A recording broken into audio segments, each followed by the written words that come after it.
about that. I had to take a brief pause. Okay, so what I was saying is that jaw growth is exponential in the first year of life. Prior to 6 months of age, it's set back, which really is the perfect position for nursing. If you think about how an infant latches, their jaw is sort of set back to get a proper latch. And then at 6 months and older, you start to see that their jaw has lined up more with their philtrum. And this is, ideal for proper chewing as an adult would. So, really, for me personally, I've never been uncomfortable with harder foods. What she hasn't been able to really do, like, say, raw bell pepper, it takes a lot of biting and pulling off, she'll just set aside. But I still find it important to offer those foods, and then she'll be familiar with the taste. She'll be familiar with receiving them, that this is something that we get at dinner. And even if she sets them aside until she's more capable for something with that much roughage, at least she's comfortable with it as a food. And I think getting infants familiar with various flavors is important at an early stage. So then they're more comfortable with lots of various vegetable and fruit flavors later on. So I would say wing it and give her really anything that you're comfortable with eating that you find would be nutritious for your child as an infant. The rule of baby-led weaning per the book anyway is baby can eat anything you eat. And the only caveats to that would be, for example, honey, which personally, I will say that I don't buy into that as it relates to raw honey. And this is something that everyone would have to just look up for themselves. Obviously, this isn't medical advice from me. I don't find that botulism spores grow in raw honey. It's most certainly more possible in processed honeys that you might get from somewhere like Walmart or something for different reasons. If you eat vegan like myself and my daughter do, say for ethical reasons, then honey is a non-issue for you anyway. She doesn't eat honey, neither do I. But that's neither here nor there. Most pediatricians and rule books will tell you to stay away from honey until at least a year of age, when the body can better fight off an issue of botulism, should it occur. And again, I would recommend maybe doing a little bit of personal research on that if honey is something that you give, and just seeing what you find for yourself. I say that about everything, though. Also, salt content is important, to go easy on that, and I'll talk about that a little more towards the end here. But infants aren't able to process the same amount of salt that an adult would be able to, as they have immature kidneys and that sort of thing. So you want to go very easy on the salt. Lorelei doesn't have any extra salt, and as a former salt addict myself, I've really tried hard to wean myself off of that. Really, this whole year I've avoided salt altogether, so I'm kind of proud of myself for that. But anyway, total rabbit trail, like I said. So I'm going to go on to the next one. When can baby have grains? Allow me to please answer things as I find personally. The baby-led weaning book does not specify that grains cannot be had, or that they should be avoided, or anything like that, and that baby can eat what you eat except for honey. That being said, for example, rice cereals and things like that are all given typically as a first food. Infants very often, very commonly have grains. This is not, I guess my unpopular answer would be never. I personally, from my own research, have found that grains aren't good for anyone, infant or adult. Even in my personal life, when I first went to a vegan diet, gosh, probably almost 5 years ago now, I think, when you do that, when you transition, you eat a lot of oats and rice and, other things that are grain-based. You eat a lot of that to sort of, you think it's good for your nutrition and to fill the bulk of certain meals, and it's a really affordable way to eat a vegan diet. However, ever since going vegan, my weight had gone up like crazy. I couldn't explain it because for years I found that I feel like I ate healthier than most people I knew, and yet I was heavier than a lot of people that I knew. I was heavier than people that I know that eat a straight Taco Bell diet. And I couldn't explain that because so much of my intake was produce and things like that, and there was a heavy element of grains, and I didn't put that together until I read Dr. Douglas Graham's book, Grain Damage, and it was a really short book. It was almost more like a large pamphlet. There were several chapters, but it was a very quick read, but it was very to the point and very informative, and it explained that it's really not something that our digestive systems are set up to be able to process. And because of those grains, it causes so much inflammation in our body. And it got into it in a more scientific way that I won't explain here.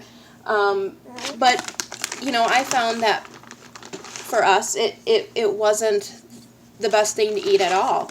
And by cutting it out of my vegan diet, I immediately, since this new year, have lost over 40 pounds by changing nothing else except cutting out grains.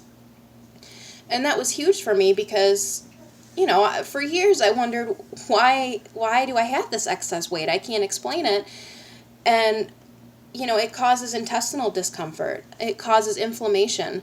It causes joint pain because of that inflammation.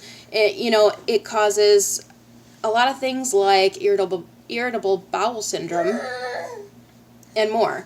So, I'm still learning since this year to find other ways to make my vegan dinners. I was used to a stir fry. I always had rice with it, and that was just what went with a vegetable stir fry. But now I'm finding, it really is okay to eat just stir fry. I don't miss the rice, and neither does my husband. And the only thing that we personally do is on the rare occasion we'll have organic fresh corn. To me, I probably shouldn't eat that either, to be fair, but it is an unprocessed vegetable grain, for lack of a better term. And so I'm slightly more comfortable with that, but I do limit it because I find every time, and believe me, I've tested this, I've gone, weeks without having any grain, and then one night just tried, I'm just going to have a little bit of rice and see. And without fail, every single time that I had grain, my weight would be up the next day. And not just from water retention, because it could even be a gluten-free grain, and I find that it makes no difference for my body whatsoever. Take something made with rice flour, like a pizza crust made with rice flour. But it's gluten-free, so maybe it won't affect you.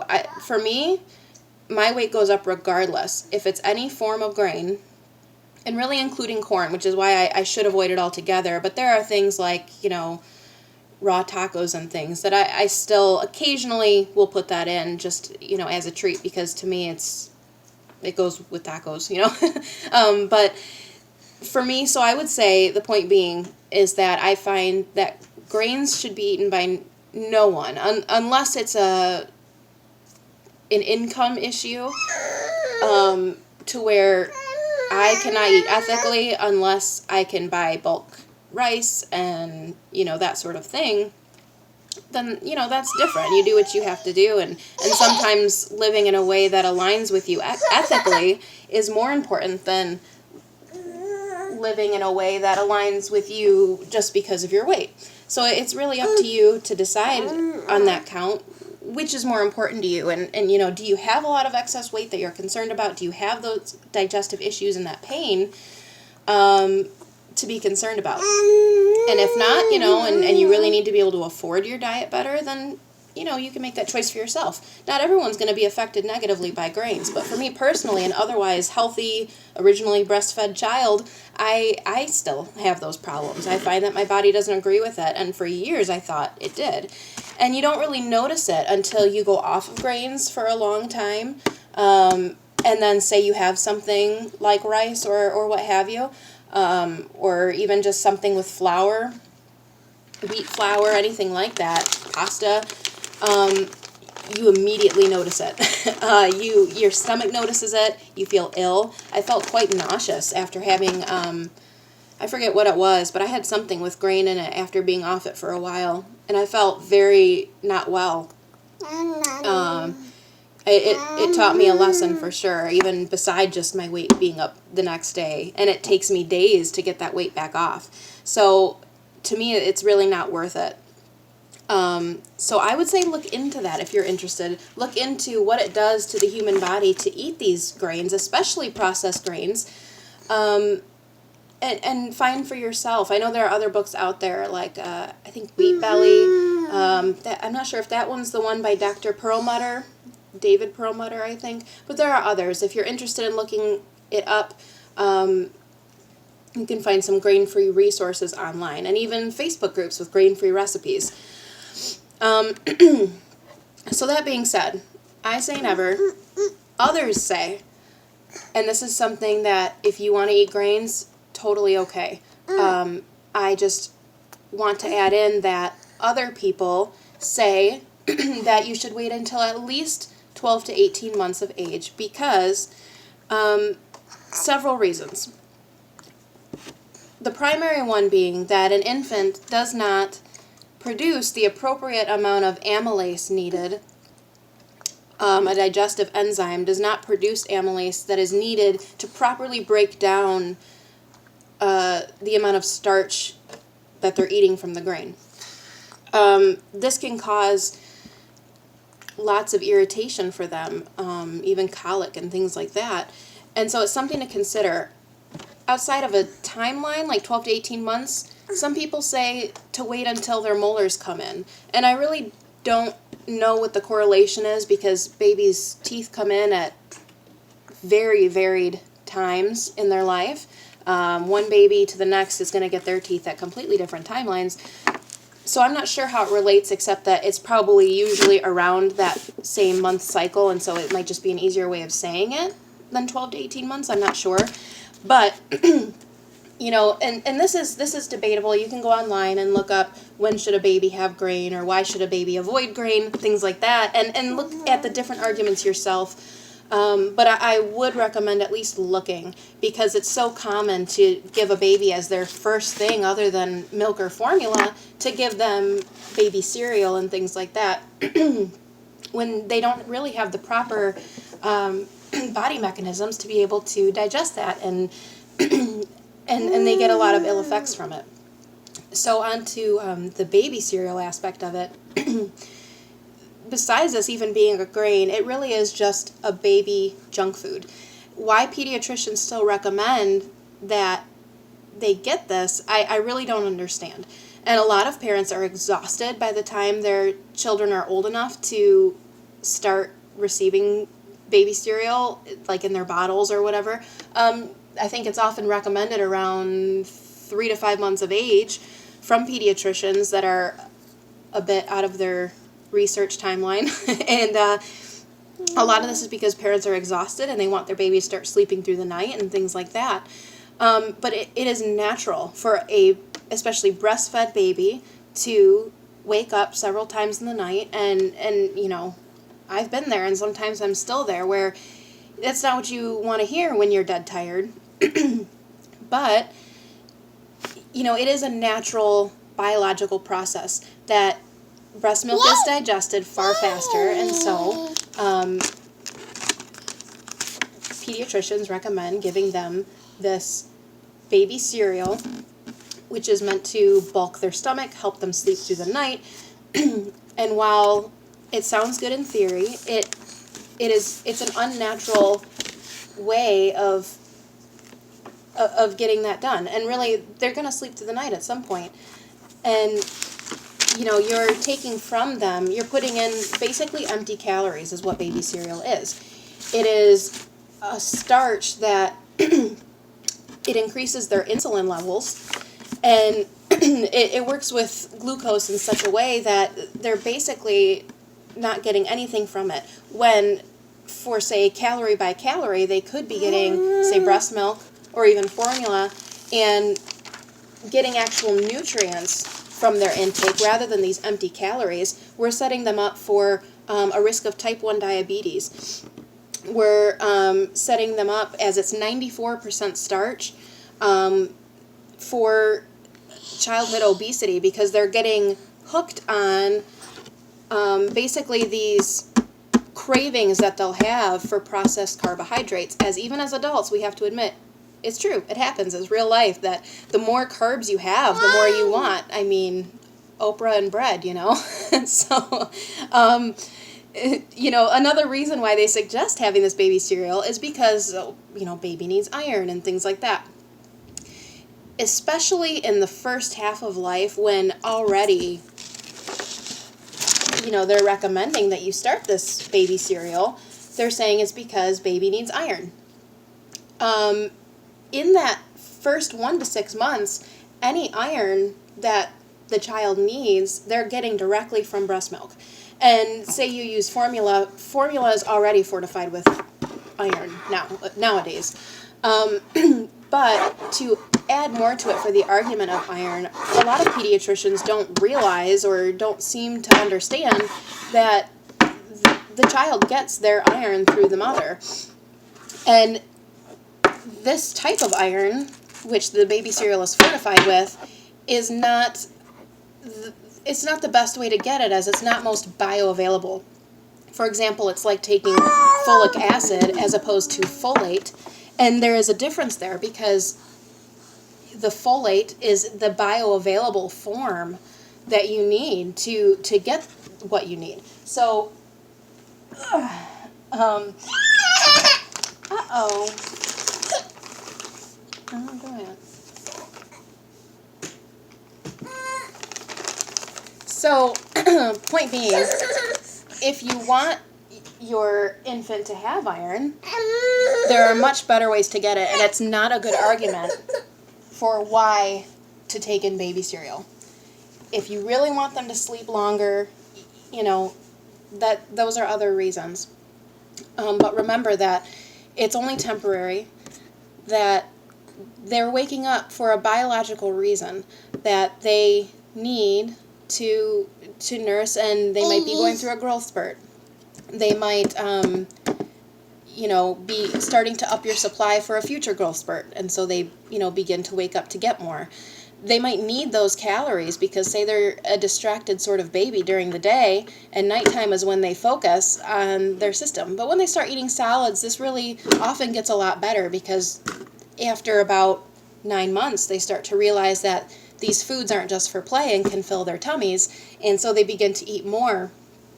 And, it's really just junk food, and it's not necessary, and even mainstream pediatricians are beginning to realize that it's not the best thing for anyone. So as far as other grains, I already spoke on that, and as far as baby cereal, I would also add to that, never. Okay. So why do you wait until 6 months to start baby-led weaning? In my blog post, I go into this quite a bit about the readiness signs to be able to start solids, and it's more than just 6 months of age. It's around 6 months of age. At times, it takes even longer, especially if you have a delayed child or a child that maybe even just focuses on other things than their motor skills. Maybe they do a lot of looking around or what have you and don't really play much. Every baby's going to be different. So it's around 6 months of age for several reasons. First, let me discuss what the other reasons are as far as readiness signs. around 6 months of age, 7 months of age is when they begin to lose their tongue thrust reflex, which they need for safe eating. And what you can do is just put your finger on their tongue, and you know, if they gag or something, you'll know that's still there. If they don't seem to respond to your tongue at all, it's likely that this has gone. If your child begins solids and is often gagging on things, then I would recommend stopping solids and trying again in a few weeks or even a month and seeing then if it's better. Because some people jump the gun a little bit early and they're not quite ready yet. They're not quite, they haven't quite lost that reflex. So, secondly, it's because at around 6 months of age, a child is then able to hold their head up and sit up independently for a longer period of time. The reason for this being that it's needed for safe eating, as if you were to have a child who could not yet sit up and hold their head up independently, if the child was eating and then to fall to drop their head forward, it could potentially close off the airway. And so, this could lead to a choking issue. So you want to be sure that your child is very strong and able to sit up independently, whether that's in a bumbo seat or a high chair or on the floor, what have you, whatever you're comfortable with. That's something you want to wait for as well. And there are other things, but as far as 6 months of age, another reason being, and this is debatable, it's controversial, but there is the idea that children before and around 6 months of age have what is referred to as virgin gut.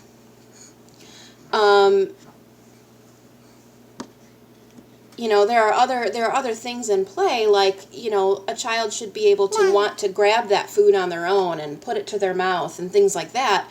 And often when they're very young, they don't do these things. They don't have that desire to, and around when they start crawling and things like that, everything goes in the mouth. And so we feel pretty confident that they're ready for this food. A reason why I think, they really don't put everything in their mouth right away, at 2 months old or what have you, they don't have that ability so much until later on, is, possibly this virgin gut. Basically, if I were just give it a brief summary, it's the idea that prior to 6 months, the cell walls of the intestine are considered open, is that there's spacing between each cell, as opposed to 6 months and beyond when they have closed up and they're close together. So we're very responsible at this stage for our children's open gut, because anything that passes into their system, it's basically like having your cells like this. Anything that gets in, it gets in between these cell walls. And so, say we give them something that are allergen proteins, cow's milk or cheese or whatever, disease pathogens, like, really pretty much a lot of the things you can think of.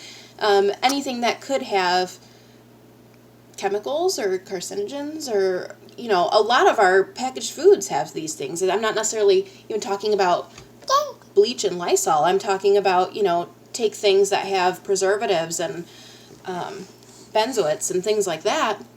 These things are getting into these open cell walls. And so, that's why at that stage, they're immunologically naive in that way. We're responsible for basically the initial bacterial colonization we give them is very important. You can find some of these studies with sources at, I think it's called Alpha Mom, something like that. You can find it on Kelly Mom if you look up virgin gut.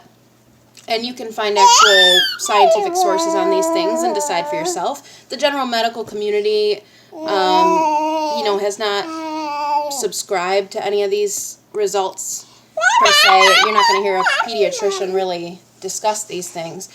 But it's one of those things that it's important to look for yourself, is that, I find in nature what the baby naturally wants to do is often best. That's how I find anyway. And if a baby has no interest in foods, doesn't have the capability of putting that to their mouth, then I feel as though they have no business eating it, even if we don't understand why. We don't realize, back in thousands and thousands of years ago, they wouldn't have known anything about virgin gut and cell walls and colonization for their microbiome and things like this. And so they would have had to just trust nature, what comes naturally to the baby, what comes as a natural flow for the parent-child relationship. And so around 6 months, they start putting everything in their mouth, and they start being able to hold their head up, and they start leaning towards foods. And so for me, if a baby's 2 months old, I would not find to naturally that you would find anywhere in nature pureed foods or any other species really doing this, where they would, no other species in the world cooks their food. No other species in the world, finds a way to grind up purees and give it to their infants because they think it, they need it. So why they don't do those things, they wouldn't have known. But, as science is progressing, we realize now that there are things like virgin guts and bacteria, good and bad, and things like that. So I'm going to move on to why is spoon feeding unsafe? And this is often asked with sort of a critical air, and that's not to say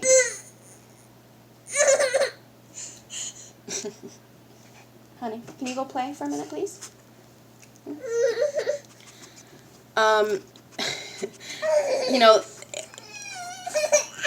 don't choose solids for baby-led weaning to say that I'm critical of spoon feeding. I just find that science is against it is all, and so that's why I chose differently for myself. Spoon feeding is often started before the proper age, in relation to, say, virgin gut, safe eating habits, things like that. Spoon feeding is often started at 3-4 months of age, sometimes sooner, I hate to say, but sometimes sooner. And in that case, that spoon, when put into the mouth, often goes past that line where that tongue thrust reflex kicks in. And so we're basically force feeding them, giving them this potential for choking because they're not, it's just not the natural way of doing things. And there are more reasons in the book. I just haven't read it in a long time, and I knew I wasn't going to spoon feed, so I can't say as I really put to memory a lot of those things. I knew I wasn't going to do that. So, another thing is the baby will get used to, not having to develop those fine motor skills at times. And that's not to say everyone spoon feeds long term and in that way, but some do. The baby will not develop the ability to learn to push forward like Lorelai does. She's never choked on anything, not once. And I've given her solid, hard things from day one. She's always had whole plant foods. And, the baby begins to get used to not recognizing that, learning when to gag something out. Gagging, she certainly does on occasion, where she'll take too big a bite of something and her body will automatically use her tongue to push that larger piece out because she recognizes, not necessarily consciously, but her biological self recognizes, I can't swallow this big of a piece of orange, and she'll kick it out of her mouth like it's nothing. I mean, she's amazing at it. Everything that she takes too big a bite of, it pops right out, without the red eyes, without the coughing, anything like that. She just rejects it. And then she'll bite off a smaller piece of it and try again. It's really an amazing thing that our bodies are capable of. But a spoon-fed baby doesn't get to learn these things until much later on. And so, I find just shoving it back there will make them feel, they have to swallow something past the line of their tongue thrust reflex, and that could cause choking. So, it's best to not ever put anything in your baby's mouth. They know what they're capable of doing, not us. So, if I were to, say she had been 6 months old, if I had shoved a piece of, orange in her mouth, I wouldn't do that, would I? She would have choked it back, not realizing what to do with it yet. And that would have been dangerous for her, as opposed to her herself putting a piece of something into her mouth and working it around, properly digesting it, and, not to mention learning different flavors and textures and densities, and she's learning all those things that you wouldn't get with purees. She then would be able to kick it out if it's something that isn't right for her at that moment, or is too big of a piece, or what have you. And they also begin to not recognize their fullness cues, which I find, I feel it's very important. We set up a child early on in the common world that, they have to be full all the way through the night and full to go to sleep, and, with the rice cereals. With the jar food, there's this pressure of baby has to eat X amount of this jar, half the jar, the whole jar. And it causes parents stress of, does she eat enough, blah, blah, blah. With baby-led weaning, you don't have to worry about that a bit, because, baby, eats when they're hungry or wants to play, and stops when they're full. They learn early on when they've had enough. It's not, I have 3 more spoonfuls you have to have before you finish this jar. At that point, they're just being fed a quantity. And I don't know about you, but I'm not always the same. I don't have the same level of hunger from one day to the next. It changes all the time, depending on what I ate the meal before, or what kind of activity level I had that day. And it's not a good practice to say, baby needs this much because they need this many calories, or whatever. For at least the first year, even the World Health Administration agrees that the bulk of a child's calories should still be coming from breast milk. And with that being said, you always nurse a child before eating solids. And then, what's left over, because there's far less caloric content in solid food than there is in breast milk. And so you want to be sure they're getting all of their vitamins and minerals and calories from the breast milk or formula first, and then whatever's left is for them to learn and play, and then they can begin to understand the process of eating, and that food fills their bellies, and they learn their hunger cues of, okay, I had milk, I had an orange, I feel pretty full. This girl, she'll eat a long time, and if she were eating something like French fries and hamburgers and stuff, I would feel the need to limit that, because it's an unhealthy, it's calories from unhealthy sources, I should say. But if you're providing them with an ample source of their calories from healthy things, then you don't really have to limit that as much, and they are learning as they go their satiation cues. And so as they're older, much like we adults do not have appropriate cues for when we're sated, we often overeat because, it's really, food is a social thing. We eat a lot of empty calories in the form of oils and things like that. And so, if you're giving your child whole foods, you're able to give them the opportunity to learn their own hunger cues, and that's something that we as adults even would really benefit from, from having ourselves in the scope of having maintenance on our obesity levels in America and other places. But we don't seem to be aware of the eat when you're hungry and stop when you're satisfied. And it's a real detriment to us.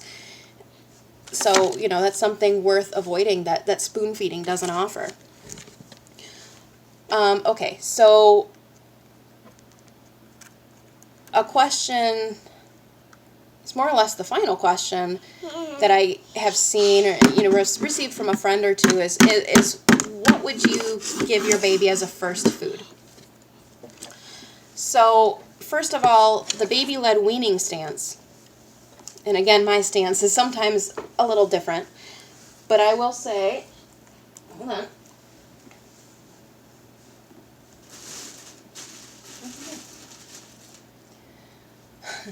The baby-led weaning stance, as I said before, is that baby eats whatever you eat. There is no first food or first meal or anything like that.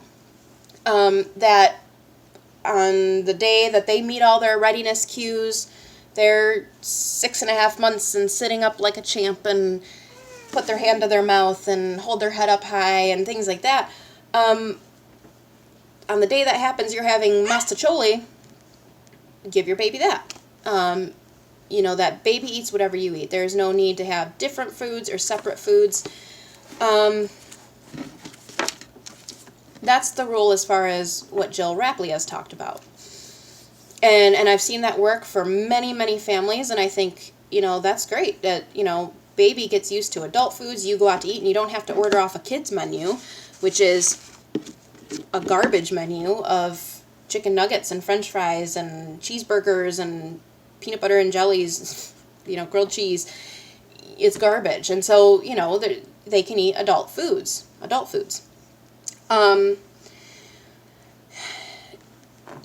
There's benefits to baby-led weaning in the sense of that, I'm trying to figure out exactly what I wrote here.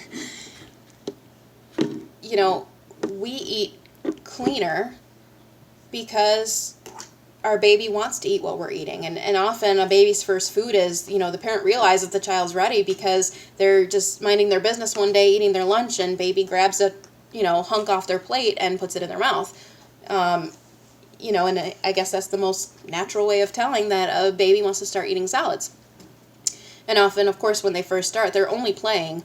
They're really just learning, different textures and getting into things, and they don't really actually need to begin eating. Once they really start eating, it's important to start not too far off of 6 months because of what Jill Rapley says, is because it takes them 2-3 months to learn that food goes in the mouth and gets swallowed, and it's not just play, that actually fills their tummy, and they like it, and they like to swallow. And her position is that after those few months is around 9 to 11 months, usually 11 months, is when the infant needs more iron than what they're receiving from the mother's breast milk. And this might not be the case with formula, but they are then not receiving as much iron as they need as an older infant. And so they begin to then use their reservoir that they have had since birth. This reservoir, they were born with, and they have a little store of iron in their body, and they begin to use their own iron around, it's around 11 months or so, maybe 9, 10, 11 months. And so the idea there is that then they begin around that same time to actually be eating on their own, which is the perfect timing for, as they start swallowing those foods, if the parent's offering iron-rich foods, they're then, consuming the extra iron they need, the little bits from food that they actually eat. They, of course, they're infants, they need a pretty minimal amount, but enough that now that they're eating, they're receiving it on top of what they're receiving from mother's milk or their formula, which, around that time, I think around a year is when most people stop formula as it is. So, on this note, parents often find themselves actually eating cleaner because they know baby wants what's on their plate. I know me personally, I can't sit down for a small snack without her getting up in it. So, it's really important that I'm able to eat what I would be comfortable with her eating. And I only offer the very best for her. So, the very cleanest, the very most natural is what I strive for. And so, as clean as I thought I was eating, I found that I could eat cleaner. That there are certain things, like overt fats, like oils, that I'm not comfortable really giving her because I don't find it's really a natural source of your fats. It's not a natural, I find that the whole food is best. Say, for example, spinach juice. Say you juice spinach. You still get so many nutrients and things like that from the juice of the spinach, of course, but it would be a more whole, complete source of nutrients if it were with the roughage package of the spinach leaf that it came in. That, certain things are best activated and best utilized in our system. It's most bioavailable with the fiber that it came with. So, with that same idea, it's how I feel about olive oil, is that it's not a natural source. The calorie to overt fat ratio is out of whack of what you would find in nature. Say you take an avocado, you would find a far healthier source of calories by eating the avocado rather than eating the avocado oil. So, you can use avocado oil, certainly. Is it going to kill you? No. but is it what nature intended? I don't find that it is. So I avoid oil for her, and I find it very difficult to make certain recipes without oil because it's what we're used to as adults. It's how you cook, And so, I found other ways. I've learned to saute with water, and I've learned that there are a lot of things that call for oil because it makes them nicer, but you don't need to. Hummus, for example. Usually it calls for oil, or you can use tahini that has lots of natural oils from the ground up sesame seeds. That's a natural oil that comes with it. So, yes, you eat cleaner. I've learned to use less salt because she is not capable of processing that kind of salt, and it's not good for anyone. It's not good for your blood pressure, among other things. Same with sugar intake. Now, she doesn't eat any added sugar. We're often, I would call us high fruitarians. So, she eats a lot of fructose, but things like sucralose does not react the same way in the body to your glycogen stores as fructose. It's different. And so added sugar is often, say you're eating a packaged food, it's often corn syrup or things of that nature. And it comes in many different names, but it's all the same.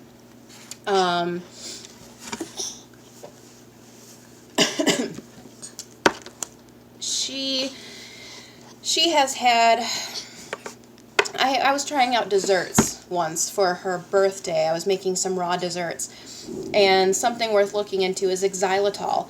And she's had that one time where I made a raw cherry bomb dessert, and it called for xylitol, which does not function on the body in the same way sugar does. It's very different. It's I think it's a sugar.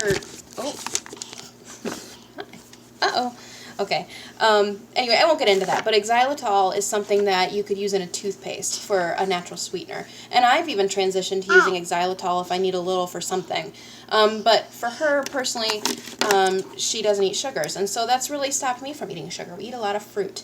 If we need added sugar for a recipe, some sort of sweetness in something, we use date paste. It's basically you soak a few dates in water, and you use that water and those dates, and you just blend them up, and it makes this thick, syrupy, super sweet, super good sweetener paste that you can use in anything, like you might maple syrup or what have you. So, lastly, as far as this question goes, I've covered the baby-led weaning stance from, Jill Rapley's position of it, but I also wanted to share my stance. And really, I found myself agreeing and finding that everything in the book made so much sense to me, and it was so smart, except for really this part. I don't agree with starting baby off with their first food being anything. The reason for this being a few things is that, first of all, they have a clean gut at this point. A child who has not yet had anything but mother's milk, and this isn't the case for formula, but if they've only been breastfed up until the stage of starting solids, then they have an almost sterile environment, very nearly sterile in their intestine. And so what we put into it, what kind of bacteria and microorganisms we put into it, whether good or bad bacteria, what chemicals we put into it, starts them off. And it's super important because, you know, it's basically you have a clean slate to work with. And so, you know, if you take someone who's been fasting for a long time, a watermelon fast or a water fast or anything like that, and you just, you know, they say they haven't eaten in 30 or 60 days, which people do all the time, whether it's cultural or for health or what have you, you would never see them break their fast. You know, that their digestive juices have dried up after a certain period. Your digestive process shuts down after a while, and your body begins to work on other things. It goes to work in other places. Say you have a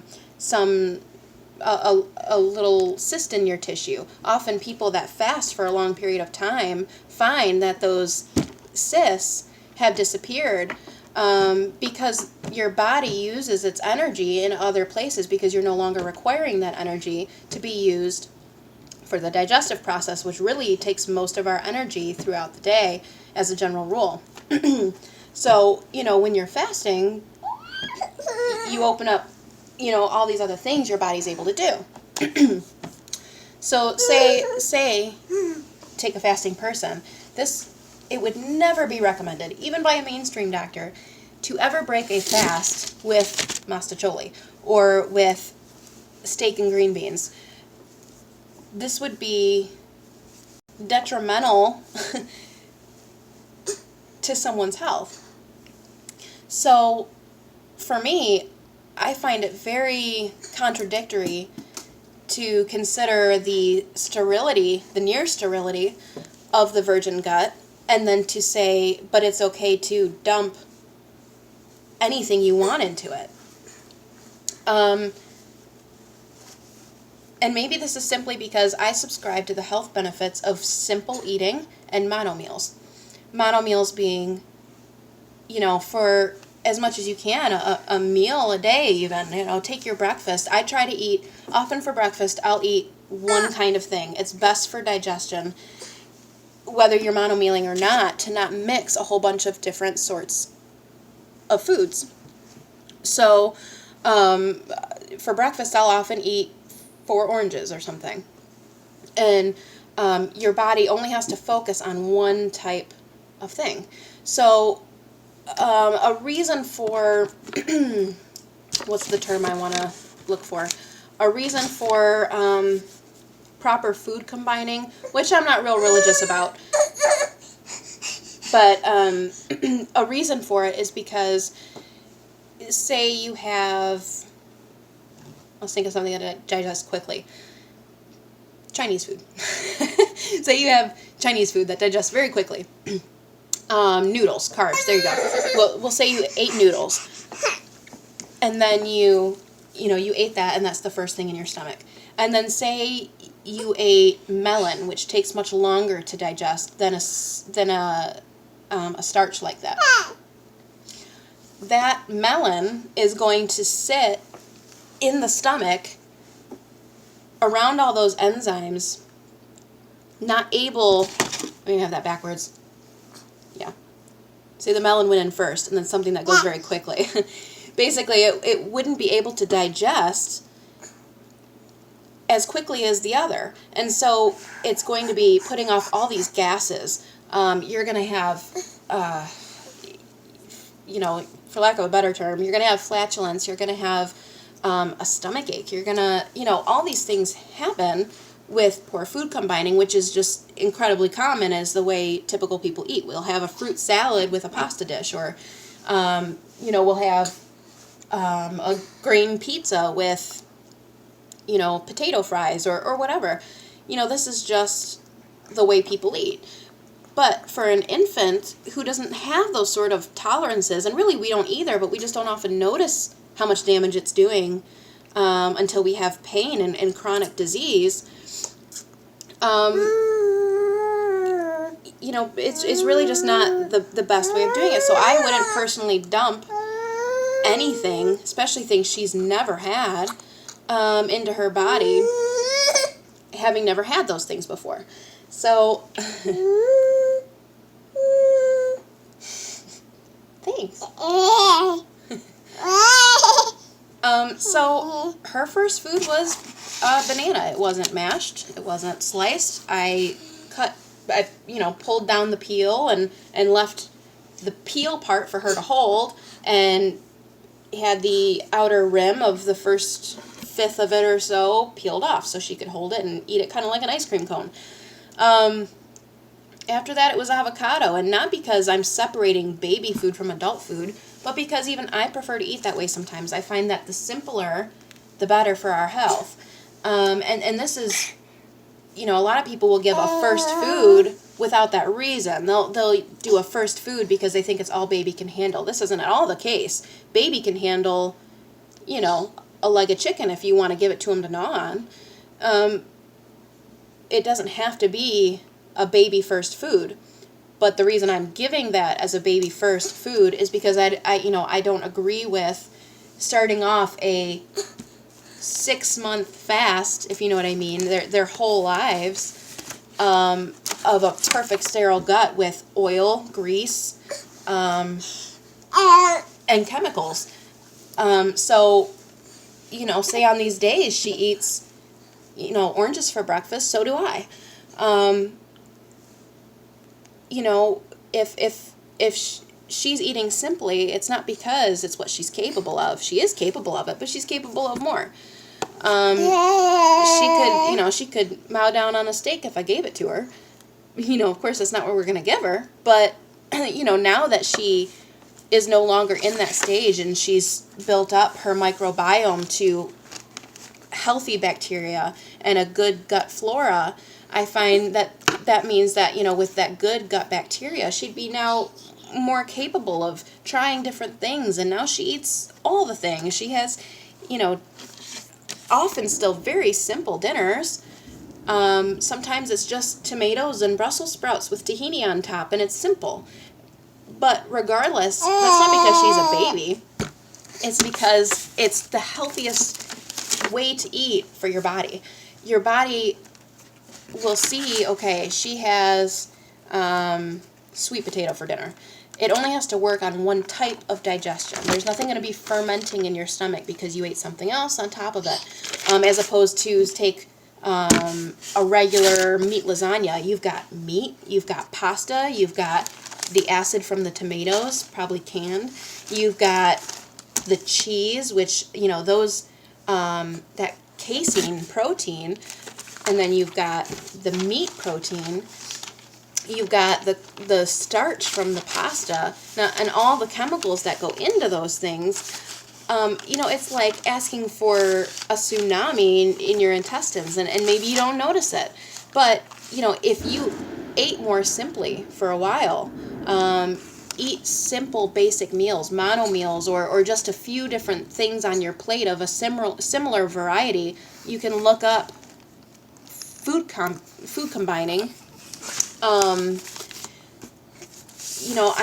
If you went back to it, you would certainly notice the digestive discomfort that you then have. So, often our dinner is, we'll have, each of us, I'll have 2 sweet potatoes and she'll have 1.